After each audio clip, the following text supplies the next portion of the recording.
அதோட என்ன பண்ணாங்க தெரியுமா, அந்த குண்டு வைக்கும் அந்த வண்டி இருக்குல்ல, வண்டியில சீட்டு உட்கார சீட்டு இருக்குல்ல, அந்த சீட்டுக்கு கீழே கொண்டு போய் குர்ஆனுடைய ஸ்டிக்கர் ஒட்டி வச்சிருக்காங்க. எதுக்கு வேண்டி, மேலே ஓட்டினா கூட தெரியா, அது குண்டு வெடிச்சோன்னு போயிடும்.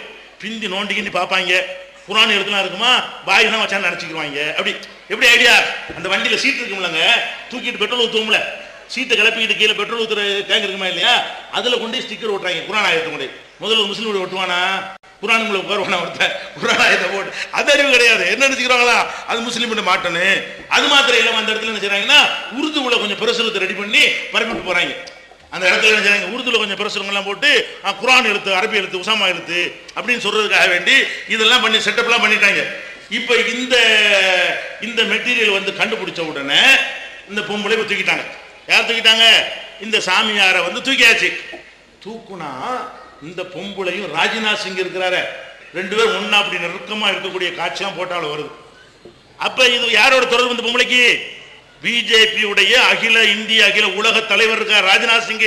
அந்த ராஜ்நாத் சிங்கோட யார் இருக்கிறா, இந்த பொம்பளை சேர்ந்து போட்டா இருக்கிறவங்க இருந்தால் இவள் எவ்வளவு நெருக்கமான ஆளா இருக்கும்.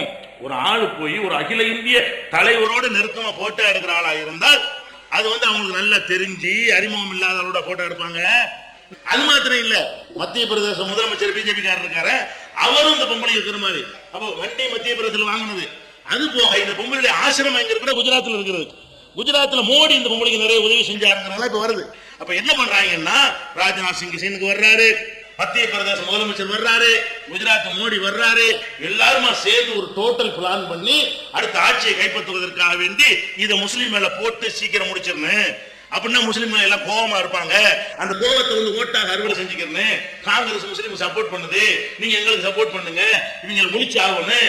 அப்ப இந்த மாதிரி எல்லாம் வந்து ஒரு திட்டமிட்டு ஒரு வேலையை செய்கிறார்கள் என்பது இந்த பொம்பளையும் ராணுவ அதிகாரிகள் மாட்டின பிறகு தெரியும். அது மாத்திரம் இல்ல, ராணுவத்தில் உள்ள ஆதிச கொண்டாந்து கொடுத்திருக்கிறான்னு சொன்னா, ராணுவத்தில் இன்னைக்கு வேலை செய்யறோம் அப்படி பண்றான்னு சொன்னா, ஏற்கனவே வேலை செஞ்சவங்க எப்படி இருந்தாங்கன்னு சொன்னா, ஒரு இடத்துல கலவரம்னு சொல்லி அடக்கிறதுக்கு ராணுவத்தை இறக்குனா இவன் எப்படி அடக்குமான்னு விளங்குதா, இவனுடைய அனுப்பி இருந்தா எப்படி கலவரத்தை அடக்கிருப்பாங்க, நம்மளெல்லாம் டோட்டலா காலி பண்ணி கலவரத்தை அடக்கிருப்பாங்க.